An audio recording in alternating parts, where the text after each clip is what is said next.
Okey, salam sejahtera Malaysia. Selamat petang sekali lagi. Okey.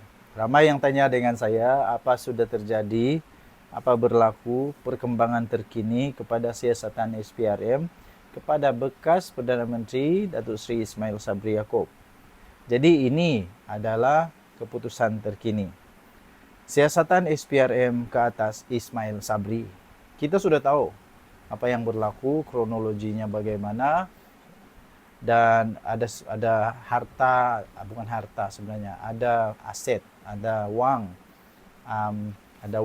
ada emas yang telah disita, kemudian ada pengurup mata wang yang disiasat, ada pegawai-pegawai yang telah disiasat, ramai yang telah disiasat lah.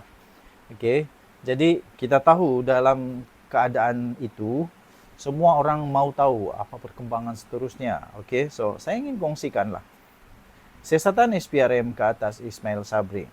Jadi sekarang ini akhirnya SPRM memberikan penjelasan tentang siasatan terbaru tentang keadaan terkini siasatan ini.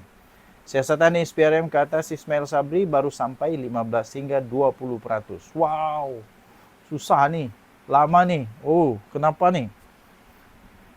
Siasatan kes ke atas mantan Perdana Menteri Datuk Seri Ismail Sabri Yaakob baru sahaja mencapai 15 hingga 20%. Itu jelas Suruhanjaya Pencegahan Rasuah Malaysia.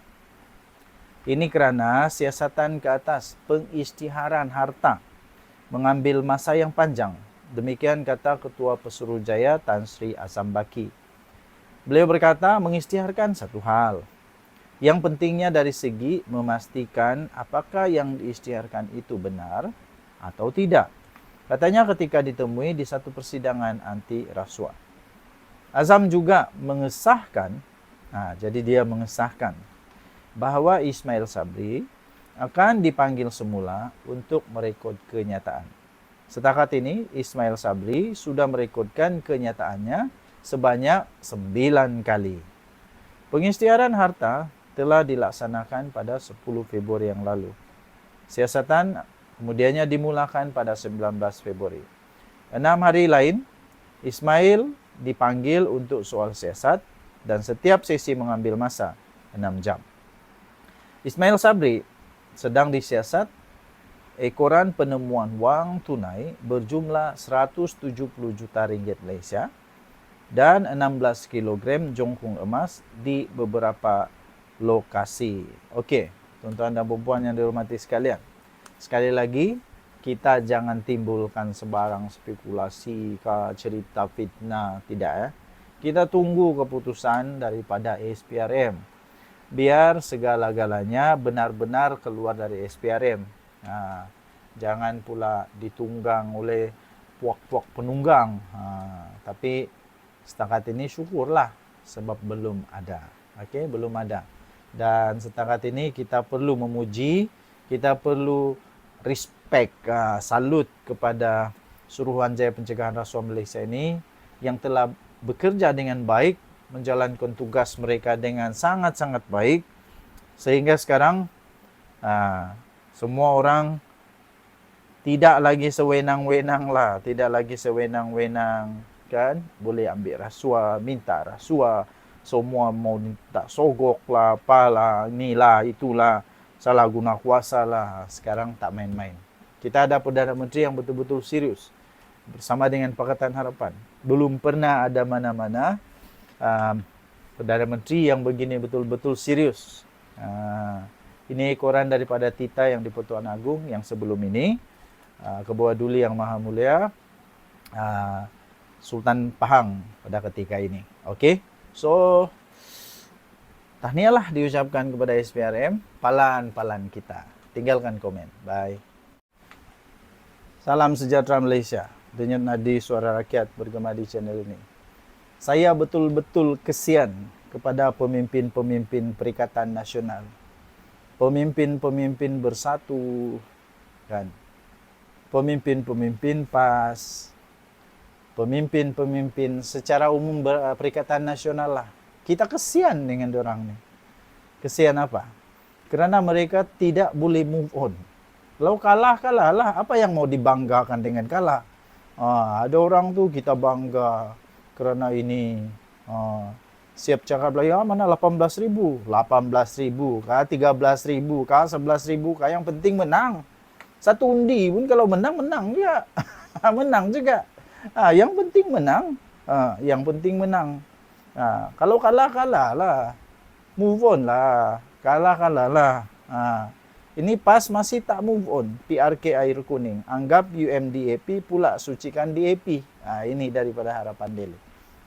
PAS hari ini menganggap kemenangan UMNO bersama DAP digelarnya sebagai UMDAP dalam pilihan raya kecil PRK Air Kuning lalu tidak bermakna memberi kesan kepada pilihan raya umum dan pilihan raya negeri PR yang akan datang. Siapa kata?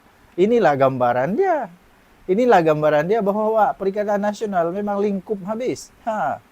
Presidennya Tan Sri Abdul Hadi Awang berkata, sifat perubahan dalam arus politik menjadi tabii alam dan dinamik dalam politik termasuk ke arah yang tidak istiqamah bersama Islam.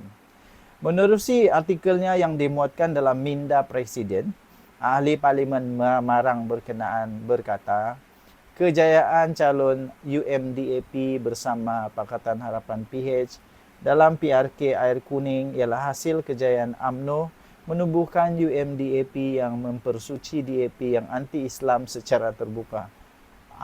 Ini lagi. Sejak bila DAP ini anti-Islam? Saya tidak pernah dengar ada mana-mana ahli politik anti-Islam. Tiada. Saya belum pernah dengar ada ahli politik anti-Islam. Semua ahli politik sangat-sangat menghormati perlembagaan negara Malaysia. Malah, semua ahli politik dalam kerajaan tidak menunggang 3R. Ia termasuk katanya, ini laporan ini kata, ia termasuk dakwa Abdul Hadi, beberapa tindakan mempersuci DAP dan PH dalam isu ternakan babi. Secara haram di kawasan majoriti penduduknya Islam dan dipimpin oleh Melayu Islam. Ini satu lagi, sudah dijelaskan mana ada isu ternakan babi secara haram. Kamu sudah sampai masuk air, masuk sungai pergi cari itu. Tapi mana, tidak bukti pun. Oleh sebab itu, dia kata Islam mendahulukan kemenangan kuasa politik berbanding umrah dan haji yang wajib mengikuti mazhab ahli al-sunnah yang dianut oleh PAS, dia kata. PAS yang mengemukakan isu bahawa tanggungjawab mengundi itu adalah fardu ain, gagal dalam PRK itu, kata Abdul Hadi. Ini lagi satu isu nih. Sejak bila mengundi tiba-tiba jadi fardu ain? Saya pun tidak pastilah, saya bukan muslim kan. Jadi tuan-tuan dan puan yang dihormati sekalian, move on lah wahai PAS. Kalah-kalah lah. Dulu kamu pun pernah juga bekerja sama dengan DAP. Kenapa? Ini semua politik. Tak ada kena-mengena dengan agama pun. Ini sampai lucu. Betul-betul lucu. Kesian dia, kesian. So move on lah, move on. Jangan malu-malu. Mengaku kalah aja lah. Kalah, sudah kalah lah. Move on. Kita jumpa lagi. Bye-bye.